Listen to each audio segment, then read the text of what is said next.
Toma posse disso. Toma posse disso. Todas as vezes agora, a partir de hoje, você for orar, todos os dias, tu vai falar: Deus, cura minha família. Coloca esse propósito diante de Deus. E Deus começou a falar algumas coisas no meu coração, como eu disse já na abertura do culto. A cura que Deus precisa fazer, na verdade, a maioria das curas, ou a totalidade da cura que Deus precisa fazer na nossa vida, ou na nossa família, não depende mais de Deus. Não depende mais de Deus fazer ou deixar de fazer. O que Deus quer fazer por mim, o que Deus quer fazer por você, o que Deus quer fazer por sua família, Ele já fez. Ele já liberou. Ele já entregou. Fala assim: a bênção, a cura da minha família, Deus já liberou. Aleluia, glória a Deus. Mas você começa a pensar: eu só estou repetindo porque todo mundo repetiu, e o pastor de lá está olhando, e se eu não repetir, ele vai falar: por que você não repetiu, moço? Por que você não repetiu, moça? Porque tu vai falar assim: eu estou falando por causa disso, mas a minha casa, do jeito que eu vim hoje, não está com nada de cura. Da maneira que eu saí de casa hoje, as coisas estão muito complicadas, fora de ordem.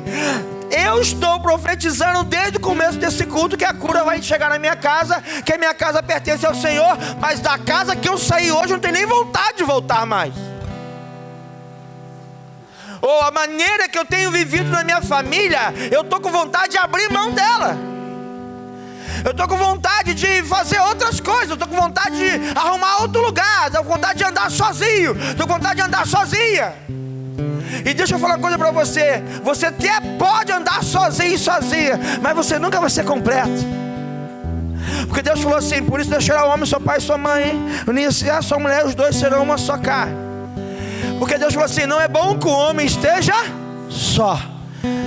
Quando Deus falou que não é bom que o homem esteja só, Ele não disse que é impossível que o homem ou a mulher caminhem só. Ele falou que nessa condição, dessa afirmação, Ele falou assim: é até possível você andar só. Você, irmã, andar sozinha, não querer mais saber do seu casamento. Você, irmão, querer abrir o seu casamento. É até possível você querer andar sozinho nesse contexto, ok? Não que eu estou dizendo que você deve largar seu casamento, porque eu prego, não prego isso. Mas Deus está falando assim: é possível o homem não querer casar-se, é possível a mulher não querer relacionar-se, mas nunca será bom. Porque Deus disse: não é bom que o homem esteja só.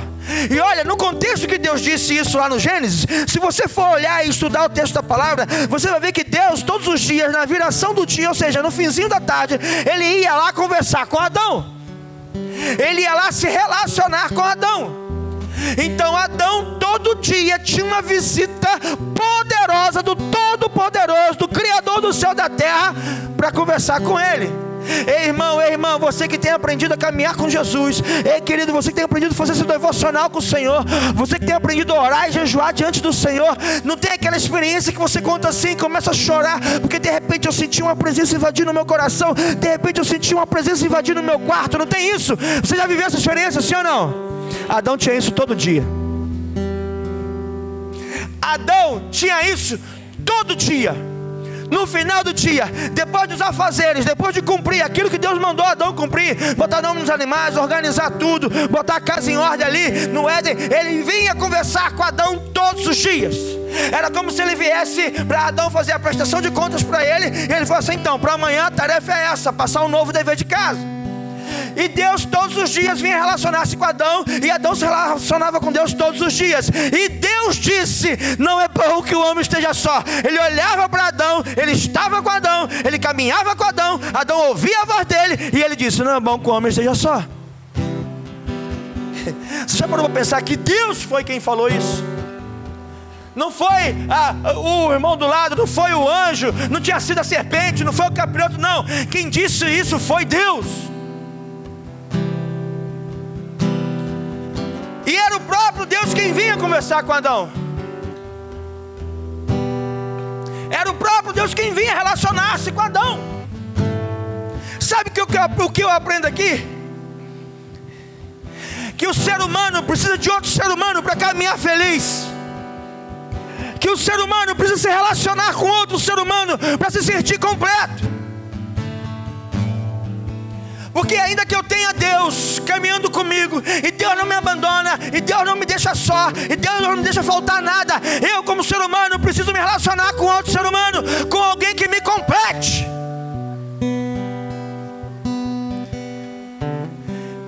E por isso Deus fez Adão cair num sono e tirou Eva de sua costela e a entregou. E então Adão pôde se sentir completo. Por isso que não é bom que o homem esteja só. Foi Deus quem disse isso. Só, querido, que essa relação de homem e mulher, de marido e mulher, é o que forma a célula fundamental de uma sociedade.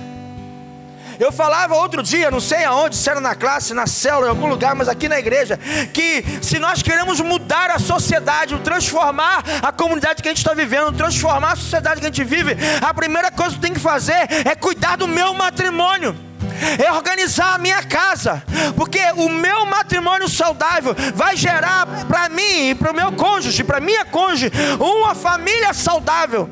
Ei pai, ei mãe, você que é pai e mãe, entenda, para que seus filhos e suas filhas estejam bem, estejam saudáveis emocionalmente, sejam bons profissionais, vá bem na escola. Ele não precisa que você dê tudo o que ele precisa de presente. Ele precisa, pai, que você cuide da mãe dele. Ela precisa, mãe, que você cuide bem do pai dela. Então, para minha família ser saudável, para o Pedro ser um filho saudável, para o João ser um filho saudável, eu tenho que cuidar muito bem da mãe deles, e a mãe deles cuidar muito bem do pai deles. E eles precisam ver isso como referência. Então, se eu quero mudar uma sociedade, primeiro eu cuido do meu matrimônio. O meu matrimônio, cuidado, me dá uma família saudável.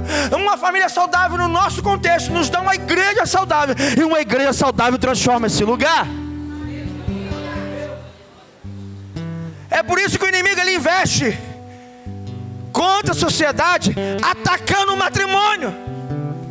Ele investe contra a sociedade, atacando a masculinidade do homem, a feminilidade da mulher, fazendo-os fugir do seu papel natural, do que Deus os criou, tirando da ordem, desorganizando,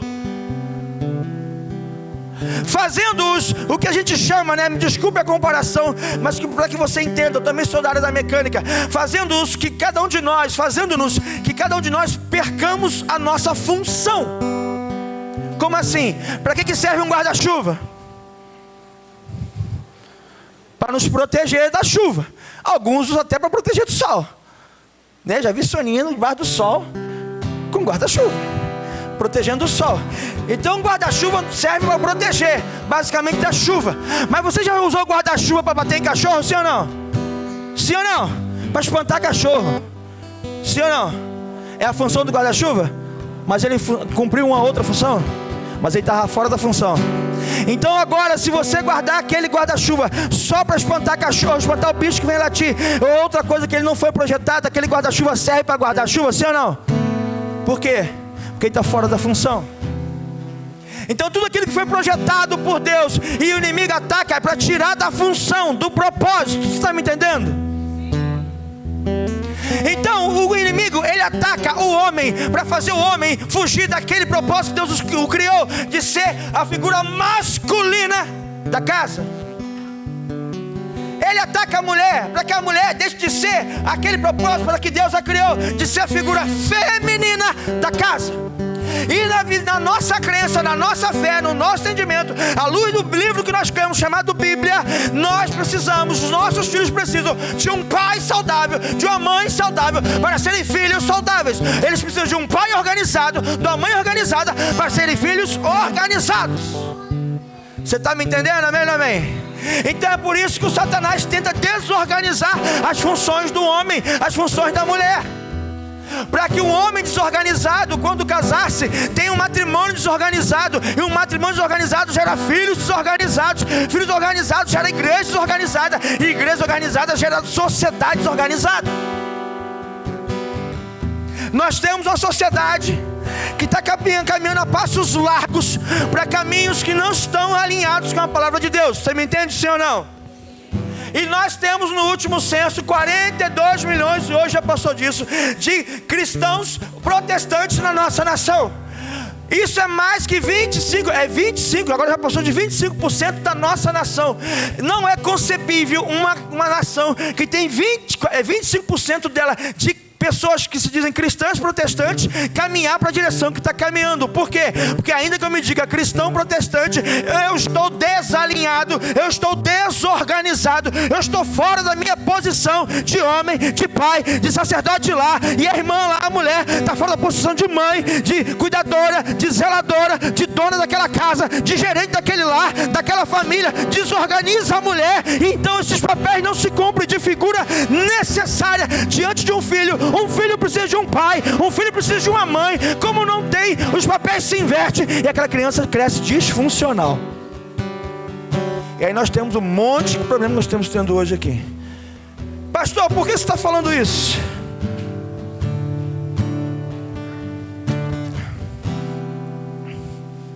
Porque a cura de uma família, ela não passa mais pelo milagre de Deus. O milagre de Deus já aconteceu, Jesus ressuscitou, querido. Tetelestai está consumado, está pronto. Está me entendendo? Quando Jesus falou Tetelestai, ele está falando assim: a obra está 100% pronta, completa, não tem mais nada que eu possa fazer. Então como que funciona a cura de uma família se não tem mais nada de milagre para acontecer? Funciona na reorganização da sua vida diante da tua casa. Porque a nossa casa, a nossa família pode estar em desordem. Então o tema da palavra hoje é famílias em ordem ou em desordem. E é o meu posicionamento, é o seu posicionamento que vai começar a gerar essa cura. Porque a parte de Deus já está pronta, eu só preciso me posicionar segundo o que o Senhor tem nos ensinado na palavra, que a cura começa a acontecer. Porque eu falo assim: o meu Deus é um Deus de ordem. Mais uma vez, 1 Coríntios capítulo 14, verso 33. Pois Deus não é Deus de desordem, mas de paz. Então se Deus não é, Luciano, presta atenção, olha só, presta atenção, vê se eu estou interpretando certo. Se Deus não é um Deus de desordem, vírgula, mas de paz, significa, se Ele não é um Deus de desordem, Ele é um Deus de ordem, e a ordem dele traz paz. Então se na tua casa não tem havido paz, pode ser que ela esteja fora de ordem, porque a desordem traz confusão. A desordem traz tropeço, viu aqui? Isso aqui era para estar ali, ó. Você já entrou numa casa desorganizada? Você consegue ficar em paz numa casa desorganizada? Você chega na casa de alguém, a irmã te chama, te convida para poder ir almoçar na casa dela. Aí tu chega na casa dela, tem uma fralda de bebê cheia do negocinho, dos excrementos do bebê em cima da pia. Onde ela vai pegar lá nos corredores o prato para servir você. Você vai comer naquela casa, querido? A casa está fora de ordem. Tu consegue sentar-se num ambiente bagunçado, desorganizado para fazer uma reunião? Eu não. Eu sou uma pessoa que tenho no meu interior um senso de ordem terrivelmente aguçado. E vocês até riem de mim quando eu chego da porta e olho uma cadeira desalinhada. É que meu senso de ordem grita logo. Porque as coisas de Deus são muito organizadas, alinhadas, padronizadas. E aí quando tu chega numa casa que está as questões fora de ordem, e aí tu vê lá a cadeira em cima da mesa, a cadeira tinha que estar embaixo da mesa. Você vê sofá fora do lugar, tu vê sujeira pelo chão, tu vê cama desarrumada 3 horas da tarde. Se não houver ali, não tiver acontecendo nenhum problema de saúde que alguém não pode cuidar, não é concebível tu chegar na casa e a cama ainda está desarrumada 3 horas da tarde. Está faltando ordem.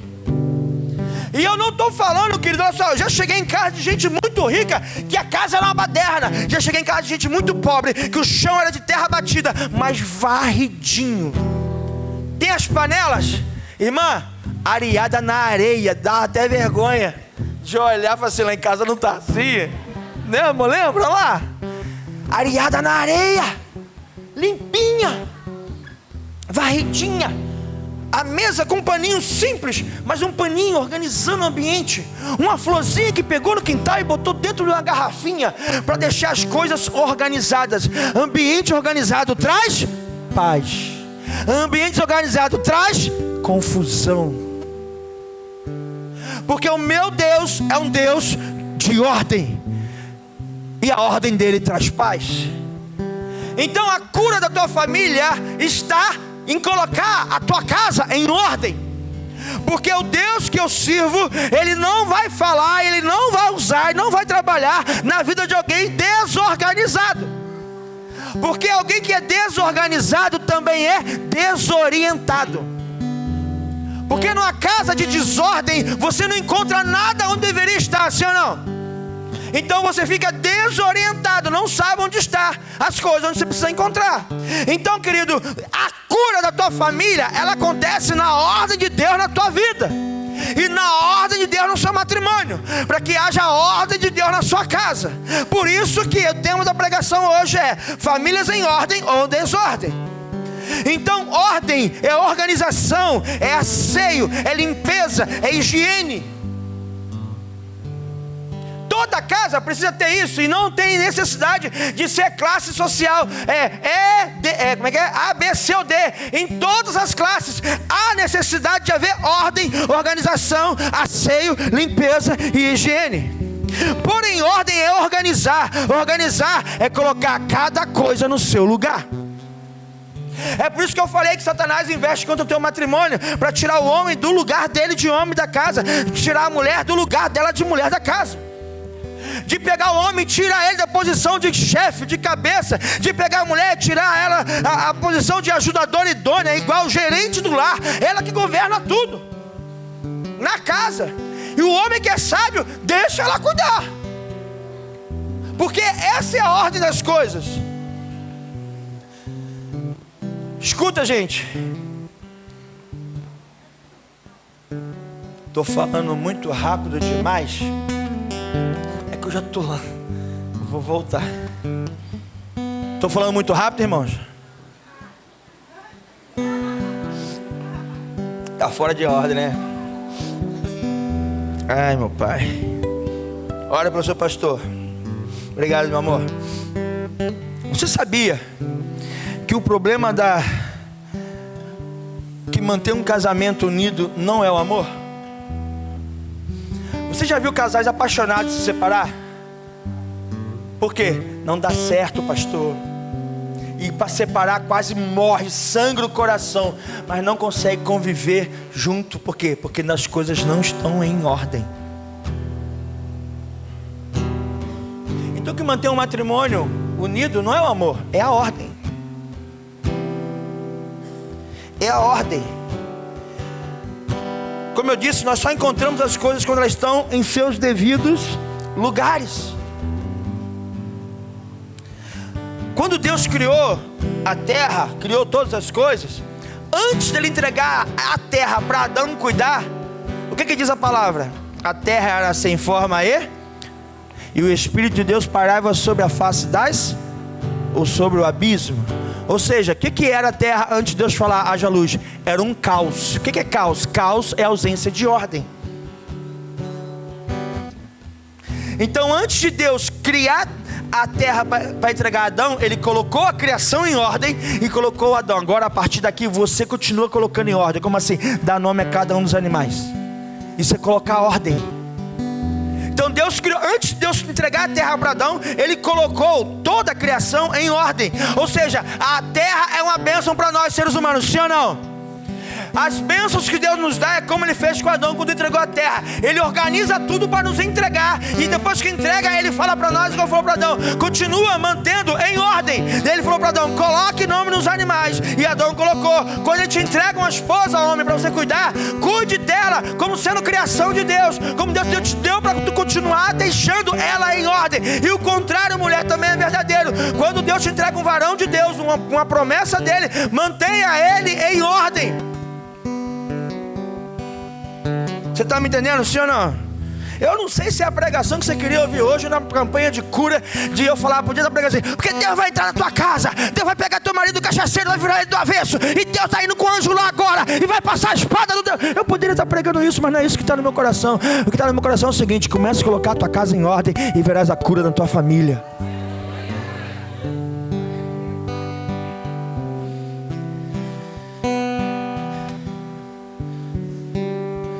Então o inimigo, ele investe contra os casamentos, investe contra os matrimônios. E aí nós também, quando casamos, a gente às vezes casa e quer continuar vivendo como solteiro. Querido, se vive como solteiro quando é solteiro. Casou, começa a viver como um homem casado, como uma mulher casada, que tem compromissos e responsabilidades. Então casamento não é para alguém desorganizado. Casamento é para alguém organizado, que sabe que quando casar, compromissos vai assumir. Quando eu comecei a namorar Nanda, isso em 1900 e alguma coisa lá atrás, porque esse ano, que ano a gente está? 2023. Dia 11 de setembro desse ano nós fazemos 24 anos de casada. Ano que vem se prepara bodas de prata. Vai ter bolo organizado ainda, irmã. Juntando com 6 anos de namoro e noivado, esse ano são 30 anos que tu me atura, mulher. É muito Deus na tua vida. É muita oração. Eita, joelho. Mas quando eu comecei a namorar Nanda, nós namoramos e noivamos 6 anos. Com 6 anos de namoro e noivado, nossa casa estava construída, nossa casa estava imobiliada, e nós casamos na igreja, tudo organizado. Porque é assim que se faz. Amém? Organizado. Deus é Deus de ordem. Com uns 2 anos de namoro, meu sogro me procurou. Nanda vai lembrar disso. Aí ele veio daquele jeitão dele. 2 anos namorando. E eu bem na minha, já sabia para qual caminho que ele ia. Não vejo falar de nada. Não vejo falar de casamento. Porque as tias dela, com o ciúme dela comigo, no ouvido dele, buzinando. São tudo apaixonadas por mim hoje. Todos apaixonados. Eu não vejo falar de casamento. Aí, olha, aprende essa aí, rapaziada. Olha o que eu falei pro meu sogro. Sogro, a parada é o seguinte: enquanto eu não puder dar para sua filha o que o senhor dá na sua casa, ou melhor, eu não tiro ela daqui. Anota aí, que essa aí tu vai usar, irmão. Anota aí. Essa é para tirar 10, irmão. Essa é para tirar 10. O meu sogro falou assim: tá certo, não se fala mais nisso. Aí, é assim. Mas são coisas de ordem. Só que eu, por muitas vezes, quis acelerar. Vamos casar logo. A gente mora com teu pai, com a tua mãe. Ela falou assim: você tá maluco? Eu quero minha casa. Por quê? Porque uma mulher organizada organiza o marido. Um homem organizado organiza a esposa, mas uma mulher organizada organiza o marido. Ou seja, não existe um melhor ou um pior. Os dois têm que estar organizados porque eles se completam. E o que Satanás faz? Satanás faz você pensar, mulher, que você tem que mandar no teu marido. Satanás faz você pensar, marido, que a sua esposa é capacho sexual. E não é. Ela é a esposa. Ela é a esposa, aquela que Deus te deu para ser esposa. E você tem a responsabilidade de mantê-la esposa, organizada. E para uma esposa manter-se organizada, ela precisa ter a segurança de que o marido vai exercer o papel de marido. De que, ainda que não tenha muito, vai trabalhar para trazer o que pode. Porque eu não estou falando que você precisa ser o cara que ganha salários multimilionários. O que essa mulher quer não é que você ganhe. Se ganhar, maravilha, até eu gostaria. Um salário big, enorme. Ela quer que você seja um homem decente, que vai sair de casa, que vai trabalhar honestamente e vai trazer o pão para casa no final do dia. É isso que ela espera.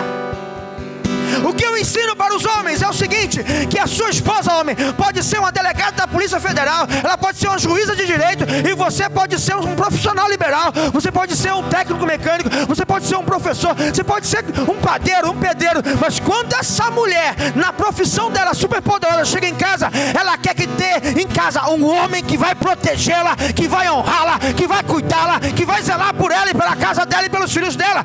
Isso é um homem organizado. Você quer cura na tua casa, quer cura na sua família, posicione-se como homem assim. Você quer, irmã? Você quer que o seu marido seja esse homem? Então deixe ele ser. Porque eu costumo dizer que as mulheres vão dominar o mundo. Sim ou não? Só que tem coisa que não dá para a mulher fazer. Se a gente não fizer, elas vão fazer. Mas o que elas vão fazer não é para elas fazerem. E se fizerem, vão fazer a moda delas. Vai ficar feito a moda delas. E não é o propósito, está fora de ordem. Porque tem coisa que é só para homem fazer. Deus deu ao homem essa responsabilidade. Quer ver? Eu falo para os meninos, os homens da minha célula. Faço essa pergunta lá e vou fazer a pergunta cá. Gente do céu, ainda bem que tem um mês inteiro para falar de cura da família. Homens, a pergunta que eu vou fazer para vocês agora: quem de vocês, como eu, acorda de madrugada, procura a sua esposa, não a encontra, quando procura ela está no joelho, está orando? Quem? Gente,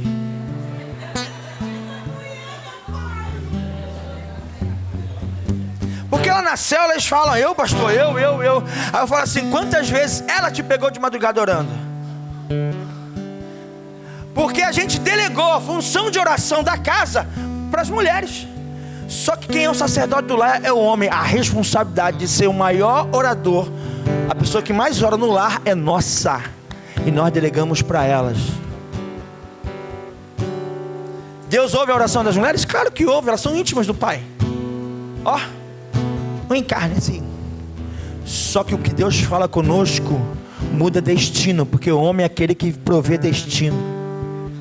O que Deus fala para ela gera cuidado, porque a mãe cuida. Você entende isso? Que o papel da mãe é cuidar e do pai é enviar. A gente estava vendo até o final da pregação, né? Qual o desejo de todo pai? Que todo filho saia de casa, se emancipe e vai cuidar da vida dele. Qual o desejo de toda mãe? Que todo filho fique perto de casa ou dentro de casa. Para quê? Para proteger. Porque a mãe, quando o filho chora, o pai fala assim, levanta, foi nada, vamos lá, vem, tá, vamos de novo, vamos correr. Quando a criança cai, o que a mãe faz? Ai, tadinho, pega e traz. Então a mãe acolhe, o pai envia. Quem está certo? Os dois, cada um na sua função. O errado é quando a mãe quer fazer o envio e o pai quer cuidar no seio. O pai não tem seio para amamentar, querido. O pai tem mão para enviar. Os papéis não podem se inverter. Porque quando se inverte, a criança fica confusa. A criança fica confusa. Deixa eu andar aqui porque eu fiz as anotações, mas não andei na anotação. Mas eu tenho o mês inteiro para pregar. Então eu não vou correr. Só não sei se tem gente que vai voltar. Que aí já é outro. Tem gente que vai dizer, eu vou lá nada. Se no primeiro dia foi isso, é ruim que eu volto, hein?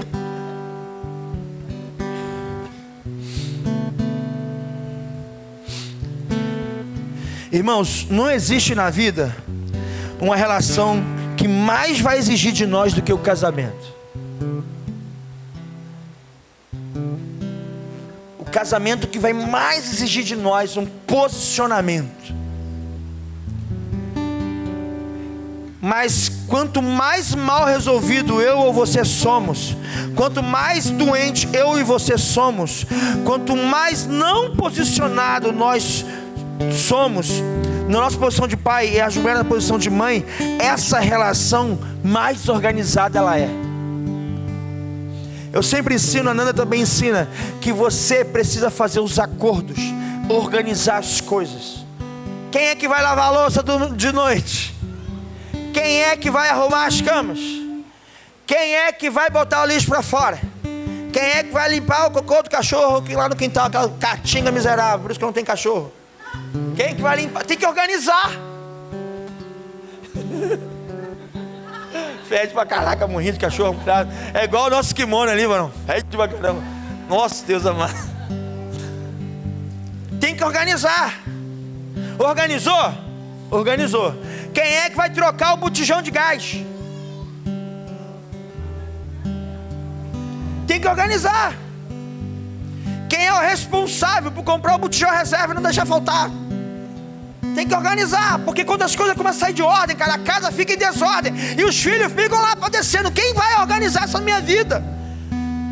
Tem que organizar do seguinte modo: olha só, como é que pai cuida de filho? Filho, olha só, essa aqui é tua mãe. Você obedece a sua mãe, você ouve a sua mãe, você honra a sua mãe, porque senão você vai se ver comigo. Porque a sua mãe é a minha princesa, e a minha responsabilidade é cuidar dela. Então se você, ai de tu, filho, te arrebenta os dentes. Nunca precisei. Pergunta meus filhos. Pedro ontem mesmo falou assim: é só olhar. Até hoje é só olhar. E tem que fazer valer. E aí a mãe não pode desacreditar o pai diante do filho. Porque também a mãe vai assim: teu pai não presta, teu pai é aquele que não trouxe. Não pode. Você está desorganizando o pai diante do filho. E para qualquer filho, o pai é o herói do filho, e tem que manter essa imagem. Só que Satanás quer te fazer uma mulher super independente, mas para isso quer fazer você jogar contra o teu marido. Não precisa. Você pode ser uma mulher super independente, mas quiser, ele cuida do teu esposo. Não precisa depreciá-lo para crescer, e o contrário também é verdadeiro. Por quê? Gente, tem muita coisa aqui, vou guardar para a semana que vem. Porque o meu Deus não é um Deus de desordem, Ele é um Deus de paz. Então, pensa comigo.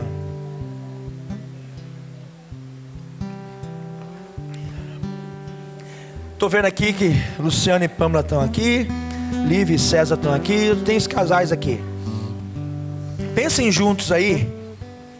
E quem não está com seu cônjuge aqui, seu esposo, sua esposa, o Andy e Michelle estão aí, quem não está, pensa assim: a treta que você teve nessa última semana, em casa, poderia ter sido diferente, sim ou não?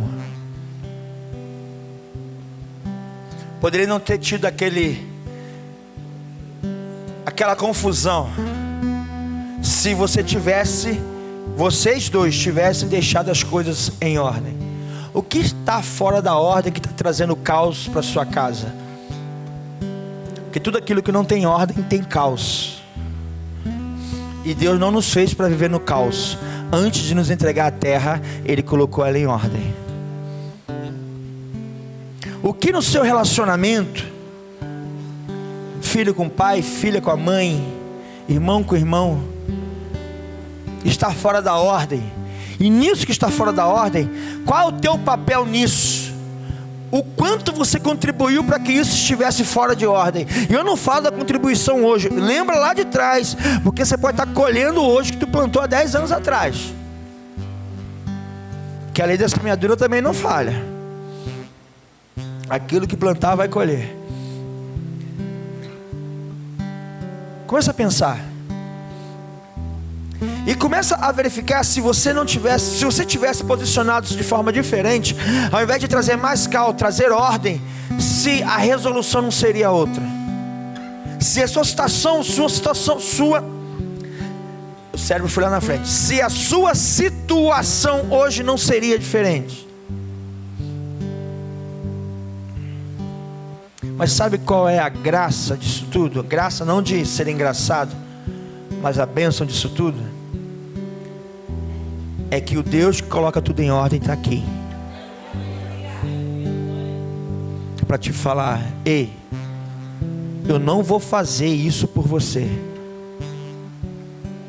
Tetelestai foi na cruz, mas eu vou te ajudar a fazer, mostrando e lançando luz aonde você não consiga enxergar, que por sua culpa tal situação está fora de ordem. E quando você enxergar e tomar a posição, lembra? Posição de Josué: eu e minha casa vamos servir ao Senhor. Um posicionamento. Tomar a posição de ir lá e trazer a ordem onde havia desordem. A cura começa a chegar lá. Então é uma ação minha que vai trazer cura para minha família. Fique em pé no seu lugar.